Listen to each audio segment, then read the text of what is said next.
इस्लामाबाद और पंजाब में पाक फौज तैनात, श्रीनगर हाईवे समेत अहम शाहराहों की सिक्योरिटी भी फौज ने संभाल ली। शरपसंद अनासर के खिलाफ कार्रवाई और गिरफ्तारी के इख्तियारात तफवीज।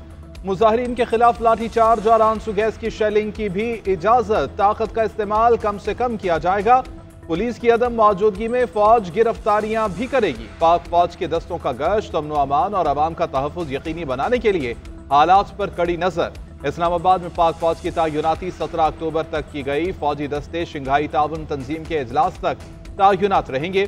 उधर खैबर पख्तूनख्वा से भी फौजी दस्ते इंतशार पसंदों के कब्ल तैनात। सिक्योरिटी जराये के मुताबिक किसी को इंतशार फैलाने की इजाजत नहीं दी जाएगी। तमाम इक़दाम शहरियों की हिफाजत यकीनी बनाने के लिए किए जा रहे हैं। पुलिस पे फायरिंग हुई है और आंसू गैस तो वो मुसलसल पुलिस वालों पे चला रहे, चेक कर रहे हैं कि उनके पास इतनी आंसू गैस कैसे आई। उन्होंने पुलिस के ऊपर फायर भी किया। इस सारी सिचुएशन के जिम्मेदार सीएम केपी के ये जत्था जो लेके जो इस्लामाबाद पे दावा बोल रहे हैं, वो मैं अभी भी उनको कहूँगा अगर वो उन्होंने और लाइनें क्रॉस की तो हमें एक्सट्रीम स्टेप्स के ऊपर ना जाने दें। उनको बहुत समझाने की कोशिश की गई है। कुछ अजाइम और लग रहे हैं, वो कोई नॉर्मल अजाइम नहीं। किसी धावा बोलने वाले से मुज़ाकरात नहीं होंगे। अलीमीन गंडापुर हद से बढ़ रहे हैं, उन्हें धावा बोलने की कीमत अदा करना होगी। मजीद लाइन क्रॉस की तो इंतहाई इक़दाम पे मजबूर होंगे। वज़ीर दाखिला मोहसिन नकवी की वार्निंग। कहते हैं अलीमीन गंडापुर का काफिला जहां से रवाना हुआ वहां पुलिस पर फायरिंग हुई। आंसू गैस के शेल भी बरसाए जा रहे हैं। 80 से 85 पुलिस वाले फायरिंग से जख्मी हैं। चेक कर रहे हैं कि उनके पास आंसू गैस के शेल कैसे और कहां से आए। पुलिस पर फायरिंग करना कहां का पुरान एहतजाज है? अपना एहतजाज है तो अफगान शहरी कहां से आ रहे हैं? अब तक 120 अफगान पकड़े हैं। बहुत समझाने की कोशिश की मगर इनके अज़ाइम कुछ और लग रहे हैं। शवाहिद हैं कि बंदूक के लोगों को कहा गया है कि राइफल लेके जाएं। इस सब सूरत हाल के जिम्मेदार वज़ीर आला अलीमीन गंडापुर हैं।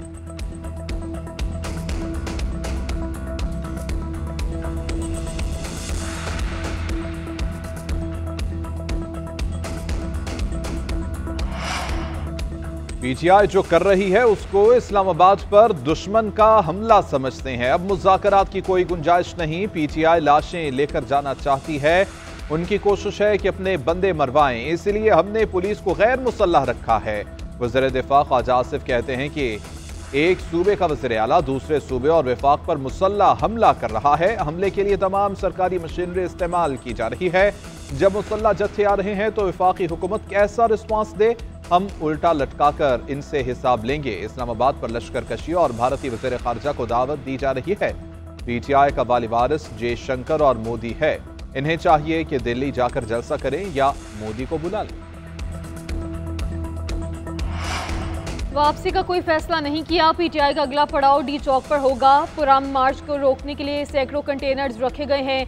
अलीमीन गंडापुर ने फस्तायत और जुल्म के बावजूद अवाम को पुरान रहने का कहा है। मुशीर इत्तलात खैबर पख्तूनख्वा बैरिस्टर सैफ को कहना है अपने आईनी और कानूनी हक के लिए निकले हैं। पुलिस, फौज और कानून नाफिज करने वाले इदारों का एहतराम करते हैं। फौज को हसास मकामात की हिफाजत के लिए तैनात किया गया, उनसे हमारा कोई वास्ता नहीं।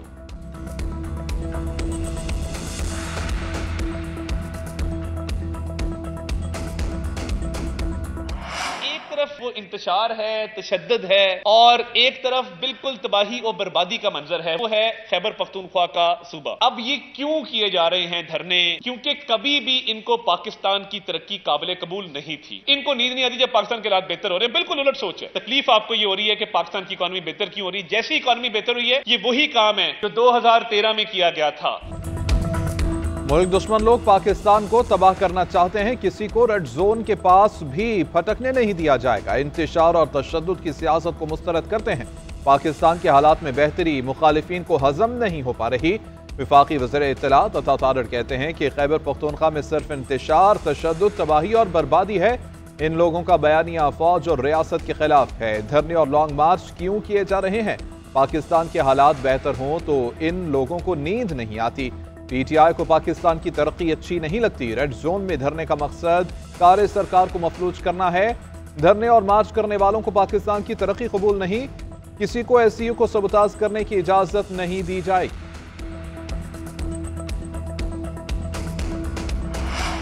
शंघाई ताउन तंजीम इजलास में भारतीय वज़ीर खारजा की शिरकत अच्छी खबर है। तमाम रहनुमाओं से पीटीआई ने सिर्फ जयशंकर को एहतजाज में शिरकत का कहा।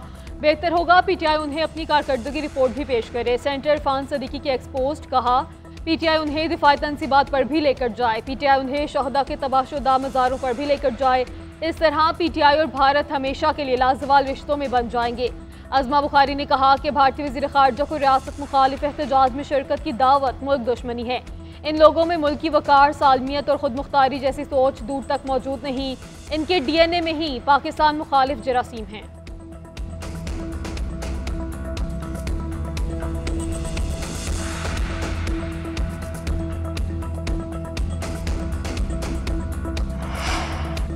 तहरीक इंसाफ की आज लाहौर में एहतजाज की कॉल। शहर में दफा 144 नाफिज, जलसे जुलूस और रैलियों पर पाबंदी आयद। मीनार पाकिस्तान ग्राउंड के अतराफ कंटेनर्स पहुंचा दिए गए।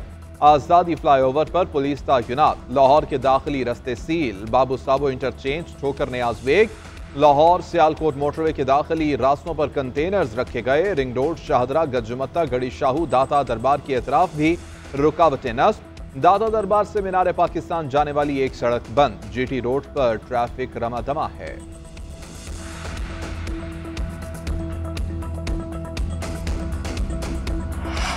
बैरिस्टर सैफ की जयशंकर को एहतजाज में शिरकत की दावत पर PTI की वजाहतें। चेयरमैन PTI बैरिस्टर गौहर कहते हैं, भारत से मुतालिक PTI की पॉलिसी कभी तब्दील नहीं हुई।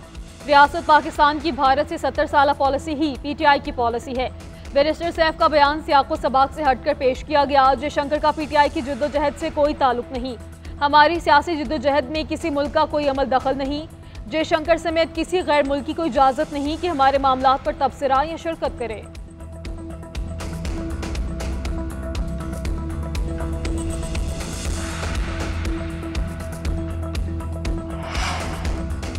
खैबर पख्तूनख्वा की सूरत हाल गवर्नर राज की तरफ जा रही है। गवर्नर राज का कानून मौजूद है, लेकिन फैसला वफाकी हुकूमत ने करना है। साबिक स्पीकर और रुकने सिंध असम्बली आगा सिराज दुरानी ने कहा है कि वज़ीर आला KP अगर सियासतदान होते तो जो वो कर रहे हैं ऐसा कभी भी ना करते। किसी भी सूबे के वज़ीर आला को इस तरह की हरकत नहीं करनी चाहिए।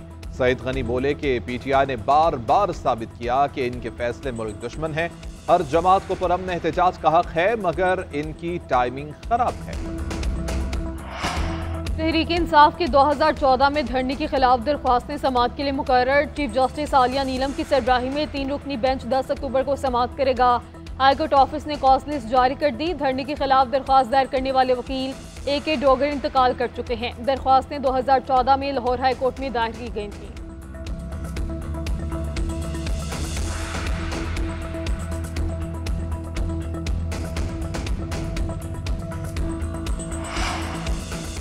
बानी PTI और बुशरा बीबी के खिलाफ तोशाखाना 2 केस में फर्द जुर्म फिर मुअख्खर। जुडिशल कम्प्लेक्स में केस की समाअत 8 अक्टूबर तक मुलतवी। स्पेशल जज सेंट्रल ने अडियाला जेल में समाअत के दौरान मुल्जिमान पर फर्द जुर्म आयद करना थी।